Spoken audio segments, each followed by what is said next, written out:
आप देख रहे हैं क्वेश्चन आवर। नमस्कार, मैं हूं अजय कुमार। सर्विस चार्ज आखिरकार ये क्या बला है? आइए जरा इस पर आज विस्तार से चर्चा करते हैं। सर्विस चार्ज एक ऐसा चार्ज है जो आपके ऊपर जबरन रेस्टोरेंट के मालिक और होटल के मालिक लगाते हैं। इसलिए नहीं क्योंकि यह चार्ज लगाया जाना चाहिए, बल्कि इसलिए क्योंकि वो आपके द्वारा तथाकथित तौर पर दी जाने वाली टिप का निर्धारण पहले ही कर देते हैं। यानी कि अगर आप किसी होटल या रेस्टोरेंट में जाते हैं और खाना खाते हैं और आपको वहां की सेवाएं अच्छी लगती हैं, तो आप बेरा को या उस जो भी व्यक्ति आपको खाना खिला रहा है उसे आप खुशी के तौर पर, बख्शीश के तौर पर कुछ रकम दिया करते थे। लेकिन अब रेस्टोरेंट के मालिकों ने, होटल के मालिकों ने आपकी खुशी को किनारे कर दिया है और ये जो रकम जो आप खुशी से दिया करते थे, ये अब बलजबरी आपसे लेने लगे हैं। यानी कि आपके बिल में 10% या 20% तक आपके बिल का हिस्सा जोड़ दिया जाता है सर्विस चार्ज के नाम पर। यानी कि वो सेवा आपको जो दी जा रही है उसके लिए अलग से चार्ज। सवाल ये उठता है कि जब होटल में या रेस्टोरेंट में खाना खाने के लिए हम पैसा दे रहे हैं, तो ऊपर से रेस्टोरेंट के मालिकों को और होटल के मालिकों को सर्विस चार्ज क्यों दें? क्या ये हमारा अधिकारों का हनन नहीं है?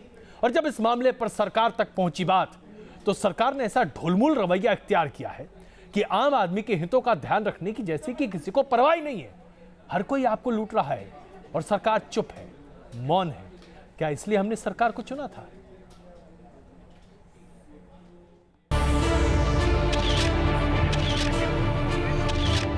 क्या रेस्टोरेंट और होटल के मालिक आपसे जबरन कर रहे हैं वसूली? क्या सर्विस चार्ज के नाम पर आपसे की जा रही है ठगी?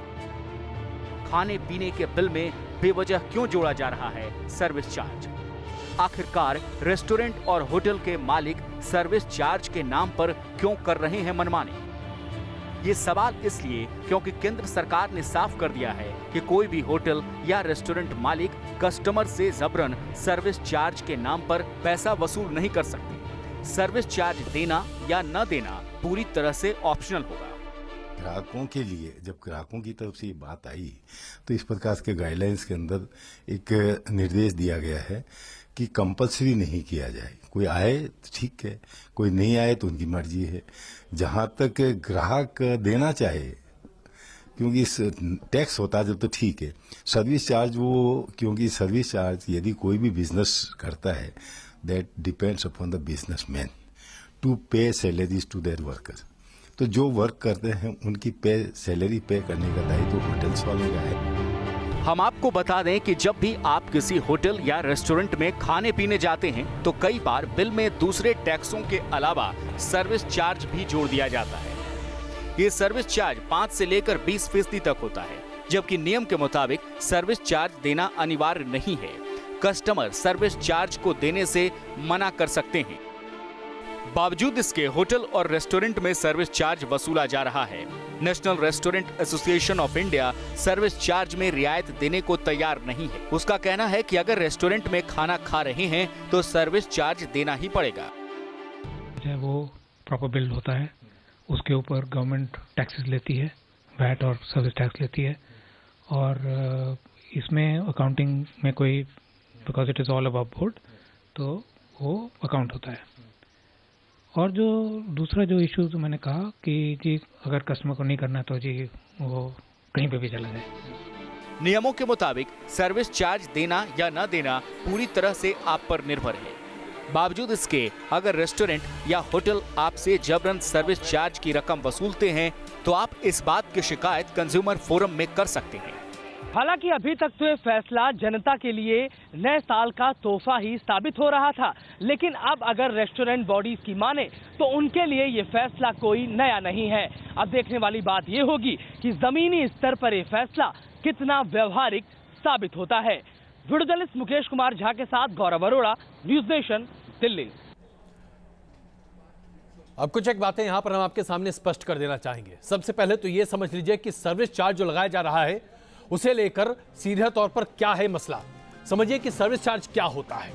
आपके भाषा में अगर हम आपको समझाएं, सर्विस चार्ज सरकार को पैसा नहीं जाता। यह पैसा रेस्टोरेंट मालिक और होटल मालिक ले रहे हैं, जो आमतौर पर हम टिप के तौर पर दिया करते थे, जो हमारी मर्जी होती थी तब। लेकिन अब यह पैसा जबरन आपसे लिया जा रहा है। दूसरा सवाल क्या उठता है आपके मन में? दूसरी बात यह निकलती है कि भाई बिल में कितना सर्विस चार्ज जुड़ा होता है। दरअसल बिल में रेस्टोरेंट मालिक या होटल मालिक 5% आपके बिल से लेकर 20% तक सर्विस चार्ज के तौर पर वसूलते हैं। इतनी मोटी रकम आपसे जबरन वसूली जाती है, यह बात है। दूसरा कि क्या आप इसके बारे में शिकायत कर सकते हैं? आप इसको लेकर कंज्यूमर फोरम जा सकते हैं, लेकिन होटल एसोसिएशन का कहना है कि अगर आप सर्विस चार्ज पे नहीं करना चाहते तो होटल और रेस्टोरेंट में खाना बंद कर दीजिए। यानी कि अगर आप खाना चाहते हैं होटल और रेस्टोरेंट में तो फिर आपको सर्विस चार्ज देना ही पड़ेगा। सबसे बड़ी बात यह है कि सर्विस चार्ज और सर्विस टैक्स दो अलग अलग चीजें होती हैं, ये दोनों एक नहीं है। सर्विस चार्ज होटल और रेस्टोरेंट मालिक अपनी जेब में भरते हैं और सर्विस टैक्स सरकार को जाता है। अब जरा आपको हम समझाते हैं कि ये सर्विस चार्ज क्या भला और कैसे आपको इंपैक्ट करती है। अगर मान लीजिए कि आप खाना खाने गए और आपके खाने का पूरा बिल जो कि मेन्यू के हिसाब से है 6,770 रुपए है, तो उसमें सर्विस टैक्स आप देखिए सिर्फ 368 रुपए है, लेकिन सर्विस चार्ज उसका दोगुना है 676 रुपए। बाकी दूसरे टैक्स लगाकर 1,009 रुपए और लगते हैं और आपका कुल बिल आता है 8,823 रुपए। लेकिन आप जो 676 रुपए दे रहे हैं वो आपकी जेब में डालकर डाका डाला जा रहा है और ये होटल और रेस्टोरेंट मालिक कर रहे हैं और ये जबरन है। क्या इसे किया जाना चाहिए? भाई टिप देना मेरा अधिकार है, मेरा मन करे तो मैं टिप दूं, लेकिन क्या होटल और रेस्टोरेंट मालिक जबरन मेरी जेब से पैसा निकालेंगे और वो भी टिप के नाम पर? मेरी मर्जी नहीं है क्या? और सरकार इसमें चुप है। आइए आपको जरा लोगों की बातों को भी दिखाते हैं कि लोग इसका विरोध कर रहे हैं, लेकिन ये होटल मालिक और रेस्टोरेंट ओनर सुनने को तैयार नहीं है। आई थिंक अगर हमें कोई सर्विस नहीं पसंद आई तो उसके लिए हम क्यों पे करें? हमारा पैसा है एंड आई थिंक ये हमारे लिए बहुत इंपॉर्टेंट है कि हमें पता हो कि हम अपना पैसा कहाँ दे रहे हैं। हमें पता होना चाहिए कि वो कहाँ जा रहा है एंड अगर हमें वो चीज़ नहीं पसंद आ रही है तो हम उसके लिए पैसा क्यों दें? सर्विस चार्ज अगर हटा दिया है तो खाने के प्राइस में ही वो इंक्लूड करके ना बढ़ा कर दें, क्योंकि वो चीज़ रेगुलेट नहीं करता कोई। सर्विस चार्ज का कॉन्सेप्ट है, ये तो कब आए हमें पता नहीं, लेकिन हमारा पैसा जहाँ जा रहा है, अगर हमें सर्विस अच्छी लगी तो हम दे रहे हैं और नहीं लगी तो हम नहीं दे रहे। लेकिन सबसे बड़ी बात यह है कि होटल और रेस्टोरेंट मालिकों की माने तो आपके पास यह अधिकार है ही नहीं कि आप सर्विस चार्ज न दें। या तो उनके यहाँ खाइए और सर्विस चार्ज दीजिए, अन्यथा मत खाइए। इस तरह की बेतरती कहीं देखी है आपने? आइए आपको दिखाते हैं दुनिया में क्या हाल है। तमाम शहरों की बात करते हैं। आइए आपको दिखाते हैं न्यूयॉर्क में ज़्यादातर होटल और रेस्टोरेंट अपने बिल पर 15 से 25% ग्रेच्युटी चार्ज बनाते हैं और ये देना अनिवार्य माना जाता है। अमेरिका में आमतौर पर लोग टिप देते हैं, लेकिन टिप मर्जी से होता है, जबरन नहीं होता। लंदन की बात करते हैं। लंदन में तमाम होटल या रेस्टोरेंट 12.5% बिल का चार्ज करते हैं और इसे कस्टमर्स पर डिपेंड किया जाता है। यहां तक कि जब ग्रुप में ज़्यादा लोग होते हैं तो इसे टिप के रूप में दिया जाता है। इसके बाद हम बात करते हैं अन्य जगहों की। आइए जिसमें बताएं आपको कि पेरिस में अगर आप हैं तो रेस्टोरेंट्स हमेशा 15% सर्विस चार्ज के तौर पर लेते हैं और वहां पर यह अनिवार्य है और सर्विस चार्ज के बाद टिप नहीं दी जाती है फ्रांस में। इसके बाद हम बात कर रहे हैं हांगकांग की। यहां पर 10% सर्विस चार्ज लगाया जाता है, लेकिन यहां पर सर्विस चार्ज के बाद कोई टिप नहीं दिया जाता। इन तमाम जगहों पर सर्विस चार्ज लगाया जरूर जाता है, लेकिन यहां पर आपके पास इख्तियार है कि आप उस सर्विस को मना कर दें, लेकिन हिंदुस्तान में यह इख्तियार नहीं है। और आइए एक और खबर आपके सामने प्रदर्शित करते हैं कि बेंगलुरु में जब इंसानियत शर्मसार हो रही थी, महिलाओं के साथ नए साल के मौके पर जबरदस्त छेड़छाड़ हो रही थी, तो 1500 पुलिसकर्मी वहां खड़े होकर मुंह ताक रहे थे। और ऐसे में कर्नाटक के गृह मंत्री का कहना था कि इस तरह के मौके पर लड़कियों के साथ छेड़छाड़ की बात बड़ी आम सी बात है। पूरा देश आक्रोशित है, लेकिन कर्नाटक की सरकार चुपचाप बैठी हुई है। ऐसा लगता है जैसे कि कहीं कोई बात ही नहीं है। अब इसमें जख्मों पर नमक नहीं बल्कि मिर्च रगड़ने का काम कर रहे हैं समाजवादी पार्टी के नेता अबू आजमी अचानक जाग गए और उनका कहना है कि अगर लड़कियां उत्तेजक कपड़े पहनेंगी, पश्चिमी देशों के हिसाब से कपड़े पहनेंगी, तो उनके साथ तो ये सब कुछ होगा ही। हम बस ये जानना चाहते हैं अबू आजमी साहब, आपके घर में भी बहू बेटियां हैं और वो भी पश्चिमी देशों से प्रेरित कपड़े पहनती हैं, तो क्या उनके साथ अभद्र व्यवहार किया जाना जायज है? अगर ऐसा है तो वाकई में आप महान हैं। अट्रैक्शन जो होता है, अट्रैक्शन ये नेचर है। अगर आप कहीं पे पेट्रोल होगा, आग करीब आएगी तो आग बहुत जल्दी लगेगी। हे राम, ऐसे बयान, ये सियासत के सूरमा है, लेकिन बयान ऐसे कि कोई भी शर्मा जाए। बेंगलुरु की वारदात से पूरा देश शर्मसार है, लेकिन अबू आजमी का बयान इस शर्म को और बढ़ा रहा है। अबू आजमी लड़कियों को नसीहत दे रहे हैं। उन्हें लगता है कि पश्चिमी पहनावा रेप और छेड़खानी जैसी वारदातों को बढ़ावा देता है। आज वेस्टर्न कल्चर में जो हो रहा है, किसकी बच्ची रात को कहाँ है, किसकी बच्ची किस साथ घूम रही है, वहाँ इसका ख्याल माँ बाप नहीं करते, लेकिन मेरे देश में करते हैं। मैं इस बात को मानता हूँ कि अगर मेरी बहन, मेरी बेटी रात को सूरज डूबने के बाद किसी गैर लड़के के साथ जा करके 31st नाइट मनाए और उसके साथ उसका बाप ना हो, उसका पति ना हो और वो गैर मर्दों के साथ हो, तो और मैं ये एक्सपेक्ट करूँ कि उसके साथ बड़े सम्मान के साथ रहेंगे, गलत है। इस पे बहुत लोग नाराज मुझसे होंगे, चलेगा, नाराज हो या तो चलेगा, लेकिन सच्चाई है ये। इस बयान पर विवाद बढ़ चुका है, लेकिन अबू आजमी अपने कहे पर अड़े हुए हैं। वो बयान से शर्मसार नहीं, हाँ, अपने बयान का मतलब समझाने की कोशिश जरूर कर रहे हैं। हमें इन बातों का प्रिकॉशन लेना चाहिए कि मेरी बेटी बहन आज जो है अपनी इस उम्र में कहीं भटक करके किसी आदमी के साथ जाए और उसका कुछ मजाक उड़े, उसके साथ कुछ मोलेस्टेशन इस टाइप चीज है, वो चांस ही नहीं मिले ना। मैं क्यों इसको करूं कि पुलिस की जिम्मेदारी है, 100% पुलिस हर जगह रहना चाहिए, लेकिन कितना पुलिस रहेगी। बेंगलुरु की वारदात पर शर्मनाक बयान सिर्फ अबू आजमी ने नहीं दिए, कर्नाटक के गृह मंत्री भी इसे रूटीन बता चुके हैं। तो क्या हम ये मान ले कि छोटे कपड़े गुंडे बदमाशों को लड़कियों के साथ अभद्रता का लाइसेंस दे देते हैं? क्या बेंगलुरु में हुए शर्मनाक कांड को हमें सिर्फ इसलिए भुला देना चाहिए कि पार्टियों में ऐसा हो जाया करता है, या फिर वो लड़कियां अपने भाई, अपने पिता या अपने पति के साथ नए साल का जश्न मनाने नहीं गई? नहीं जनाब, उनके कपड़े नहीं, ऐसा करने वालों की सोच छोटी है। Team news nation. आज एक सवाल मैं आपके सामने रखता हूं। अगर हमारे देश की बच्चियां और महिलाएं सिर्फ साड़ी पहनने लगें या सलवार कमीज पहनने लगें, तो क्या हमारे देश में छेड़छाड़ और उत्तेजक भावनाएं खत्म हो जाएंगी? क्या हमारे देश की तमाम महिलाएं महफूज हो जाएंगी? बलात्कार रुक जाएगा? क्या लड़कियों से छेड़छाड़ बंद हो जाएगा? अगर इसकी गारंटी कोई देने को तैयार है तो हमें लगता है कि शायद हमारी महिलाएं भी इस चुनौती को स्वीकार कर लेंगी। लेकिन इससे बड़ी बेतुकी बातें और इस तरह की बेतरती बातें प्रदर्शित करती है कि कैसे हमारे देश में बहुत एक बड़ा तबका है जो घटिया और रूढ़िवादी मानसिकता को आगे लेकर चलाने के लिए कुछ भी कह सकता है, चाहे वो नेता हो या अभिनेता हो।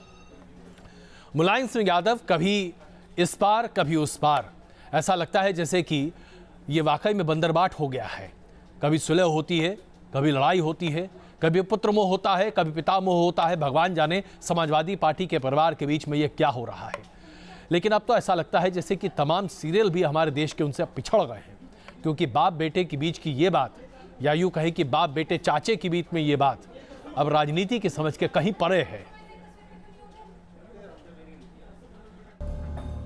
कभी एक रूठा तो कभी दूसरा रूठा, कभी इसको निकाला, कभी दूसरे ने तीसरे को निकाला, कभी इसने कुछ कहा, कभी उसने कुछ बोला, कभी मिले, कभी फिर दूर हो गए। समाजवादी कुनबे की यही कहानी है। कहानी भी ऐसी कि बड़ी बड़ी फिल्में इस फैमिली ड्रामे के आगे फीकी पड़ जाएं। इस कहानी में रूठना भी है, मनाना भी है, लेकिन इस कहानी का क्लाइमेक्स क्या होगा कोई नहीं जानता। पिता पुत्र की अदावत किसी से छिपी नहीं है। द ग्रेट समाजवादी ड्रामा में किसकी जीत होगी? पिता मुलायम झुकेंगे या फिर अखिलेश पुत्र धर्म का पालन करेंगे, या फिर दोनों अलग अलग रास्ते पर चलेंगे? क्या होगा समाजवादी पार्टी में, यह अभी तक साफ नहीं है। अनिश्चितता के बीच लखनऊ में पिता पुत्र की बैठक हुई। सूत्रों के मुताबिक सुलह के लिए अखिलेश यादव ने पिता के सामने शर्त रखी है। अखिलेश यादव राष्ट्रीय अध्यक्ष का पद छोड़ने के लिए तैयार है, लेकिन राष्ट्रीय अधिवेशन में लिए गए बाकी सारे फैसले बदले नहीं जाएंगे। अखिलेश कार्यकारी अध्यक्ष का पद संभालने के लिए तैयार है। अखिलेश की शर्त है कि शिवपाल केंद्रीय सियासत का रुख करे, टिकट बंटवारे में उन्हीं की चले। पार्टी में टूट की संभावना बढ़ती जा रही है, लेकिन अभी भी कुछ नेताओं का मानना है कि गुंजाइश अभी खत्म नहीं हुई है। देखो, खुदाई के अलावा हर चीज मुमकिन है, क्या मुमकिन नहीं है। मुलायम और अखिलेश के बीच चल रही सियासी जंग को कोई स्क्रिप्टेड बता रहा है तो कोई वर्चस्व की लड़ाई। खैर जो भी हो, जनता इस पूरे सियासी ड्रामे को दूर से ही देख रही है। सियासत की पटखनी में कब कौन भारी पड़ जाए, ये देखना दिलचस्प है। Vinod Mishra, news nation, Lucknow. इस बीच अखिलेश यादव आज और उनका खेमा चुनाव आयोग के दरवाजे पर पहुंचे। अखिलेश यादव के गुट ने समाजवादी पार्टी के सिंबल यानी कि साइकिल पर अपना दावा ठोका। रामगोपाल यादव, नरेश अग्रवाल और अभिषेक मिश्रा ने मुख्य चुनाव आयुक्त से मुलाकात की। चुनाव आयोग के सामने रामगोपाल यादव ने 1 जनवरी को हुए अधिवेशन का वीडियो भी सौंपा। रामगोपाल यादव ने दावा किया कि अखिलेश यादव को 90% विधायकों का समर्थन हासिल है, लेकिन इतनी जल्दी सिंबल का ये विवाद सुलझ जाएगा, इसकी संभावनाएं न के बराबर हैं। इलेक्शन कमीशन की सुनवाई लंबी चलती है और इसमें कम से कम 6 महीने का वक्त लगता है। आयोग पार्टी के सिंबल को फ्रीज कर सकता है, इसकी संभावनाएं काफी प्रबल हैं। पार्टियों को टेम्परेरी यानी कि 2 अलग अलग धड़े को टेम्परेरी चुनाव चिन्ह दिए जा सकते हैं और ऐसे में दोनों गुटों को मान्यता मिल सकती है और वो चुनाव लड़ सकते हैं। और तकरीबन 6 महीने बाद यह तय होगा कि समाजवादी पार्टी का चुनाव चिन्ह यानी कि साइकिल किस खेमे को मिलेगा अगर दोनों खेमे अलग अलग हो जाते हैं। MLC जनप्रतिनिधि हैं और 80 से 90% डेलीगेट, इसलिए पार्टी समाजवादी पार्टी है, वो है जिसके अध्यक्ष अखिलेश यादव और पार्टी को मानने के लिए अखिलेश यादव और नेतृत्व वाली पार्टी को ही असली समाजवादी पार्टी माना जाए, ये हमारी प्रेयर्स है। समाजवादी पार्टी में घमासान मचा हुआ है तो जाहिर है दूसरी पार्टियों के लिए इससे बेहतर स्थिति और क्या हो सकती है। सब यही नसीहत दे रही कि भाई ये अंदरूनी मामला हम ना कहें, लेकिन अंदरूनी मामले के बाद जो कहने लगते हैं बड़ा दिलचस्प है। अब प्रदेश के खासकर मुस्लिम समाज के लोगों को अपना वोट सपा के इन दोनों खेमों में बांटकर व इन्हें देकर बिल्कुल भी खराब नहीं करना है, वरना फिर इसका सीधा लाभ बीजेपी को ही मिल जाएगा। जब परिवार की राजनीति होती है तो कलह होता है। कलह में कल्याण नहीं है, कमल में कल्याण है। इसलिए कलह से बाहर आने के लिए कमल खिलाना जरूरी है। प्रदेश की जनता से मेरी अपील है। आप देख रहे हैं समाजवादी पार्टी में कितना घमासान चल रहा है। इस सूरत में किसी भी अलायंस की बात सोचना या करना, ये तो मेरे ख्याल में अकल से दूर बात है। पश्चिम बंगाल की सियासत एक बार फिर से गरमा रही है और इसकी वजह है टीएमसी के सांसद सुदीप बंदोपाध्याय और उनकी गिरफ्तारी। सीबीआई ने सुदीप बंदोपाध्याय को रोज वैली चिटफंड केस में गिरफ्तार किया है। ममता बनर्जी ने अब इसे मोदी सरकार का एक और कारनामा बताते हुए मोदी सरकार पर हमला कर दिया और कहा है कि नोटबंदी के वक्त ममता बनर्जी ने चूंकि मोदी सरकार के खिलाफ आवाज बुलंद की थी, इसलिए यह बदले की कार्रवाई है। और ऐसे में अलग अलग जगहों पर विरोध प्रदर्शन और तमाम तमाशे हो रहे हैं। रोज वैली चिटफंड घोटाले की तफ्तीश में जुटी सीबीआई ने टीएमसी सांसद सुदीप बंदोपाध्याय को गिरफ्तार कर लिया है। इससे पहले सीबीआई सांसद तापस पाल भी गिरफ्तार हो चुके हैं। 30 दिसंबर को सांसद तापस पाल की गिरफ्तारी के बाद से ही सुदीप की गिरफ्तारी के भी कयास तेज हो चले थे। सीबीआई ने 3 बार सुदीप को समन भेजा, लेकिन वो टालते रहे। आखिरकार सुबह वो सीबीआई के दफ्तर पहुंचे, जहां 4 घंटे की पूछताछ के बाद उन्हें गिरफ्तार कर लिया गया। ये कोलकाता में सीबीआई का दफ्तर है, जहां पे इसी हफ्ते तापस पाल, तृणमूल कांग्रेस के सांसद, उनकी गिरफ्तारी हुई है। रोज वैली चिटफंड स्कैम मामले में उनका नाम आया था। उनसे पूछताछ के बाद सीबीआई ने उनको गिरफ्तार किया। अब सुदीप बंदोपाध्याय की गिरफ्तारी हो चुकी है। ममता बनर्जी खासे नाराज हैं पूरे वाकये से। उन्होंने इस बात का ऐलान कर दिया है कि नोटबंदी के खिलाफ उनका जो आंदोलन शुरू हुआ था, उसी के बदले उनके खिलाफ बदली की राजनीति कर रही है केंद्र सरकार और इस्तेमाल किया जा रहा है सीबीआई का। सुदीप की गिरफ्तारी से बौखलाई टीएमसी अब इसे बदले की कार्रवाई बता रही है। पार्टी ने इसके खिलाफ आंदोलन का ऐलान कर दिया है। वहीं गिरफ्तारी से भड़के टीएमसी कार्यकर्ताओं ने कोलकाता में बीजेपी दफ्तर पर हमला बोल दिया। पार्टी दफ्तर पर हमले के बाद बीजेपी ने कहा है कि ममता बनर्जी को लोकतंत्र नहीं बल्कि लाठी तंत्र पर ज्यादा भरोसा है। उनको लोकतंत्र और कानून व्यवस्था पे कोई भरोसा नहीं है, ना उनको मानते हैं, क्योंकि कानून व्यवस्था जिनके हाथ में है वो ममता जी हैं, वही गृह मंत्री हैं। रोज वैली का चिटफंड का धंधा पश्चिम बंगाल के पड़ोसी राज्य ओडिशा तक फैला था।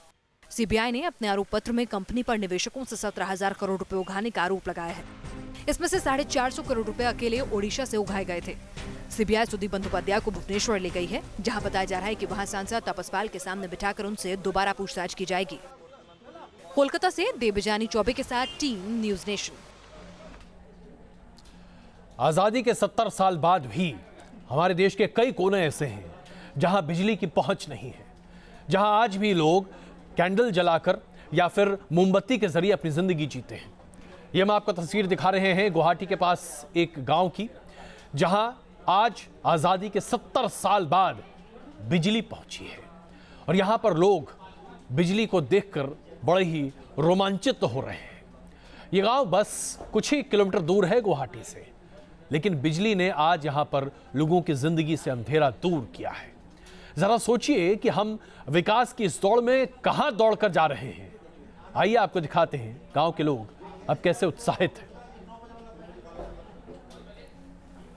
आज़ादी के 70 साल हो गए हैं, लेकिन इन 70 सालों में ऐसे बहुत सारे गांव इस देश में ऐसे भी है जहां तक आज भी बिजली का खंभा नहीं पहुंचा है।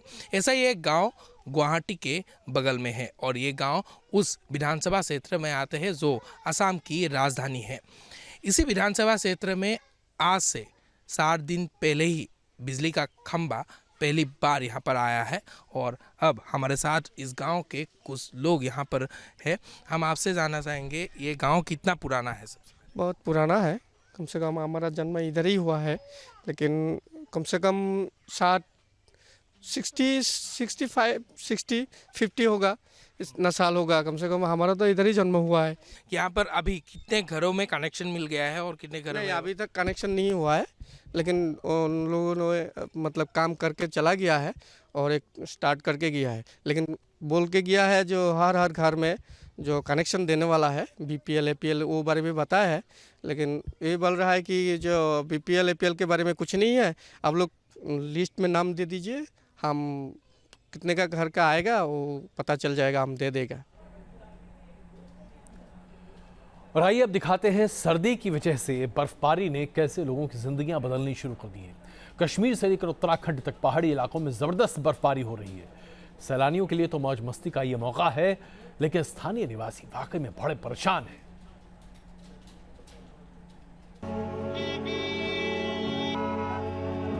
कश्मीर के गुलमर्ग में सैलानियों को जिस बर्फ का इंतजार था वो मंगलवार को आसमान से नीचे आ ही गई। गुलमर्ग में बर्फबारी हुई और बर्फबारी की वजह से गुलमर्ग की पहाड़ियां सफेद बर्फ की चादर में ढक गई। गुलमर्ग घूमने आए सैलानियों के लिए ये नजारा सुहाना था।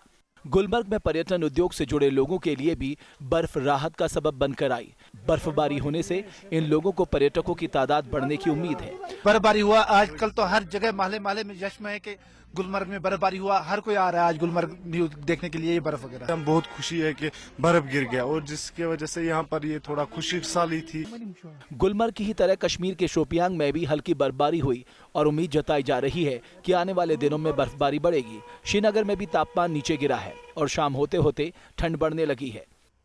श्रीनगर के सभी इलाकों में आज बारिश हुई, जिसकी वजह से लोगों को काफ़ी ज़्यादा राहत मिली। ये खुशखबरी है स्पेशली उन लोगों के लिए जो कि एग्रीकल्चर और टूरिज्म से जुड़े हुए हैं। जो टेम्परेचर में गिरावट पिछले कई हफ्तों से देखने को मिल रही थी, अब फाइनली वो भी ब्रेक हो चुकी है। ऐसा ही हाल हिमाचल और उत्तराखंड के पहाड़ी इलाकों का भी है, जहां बर्फबारी जारी है। Team news nation.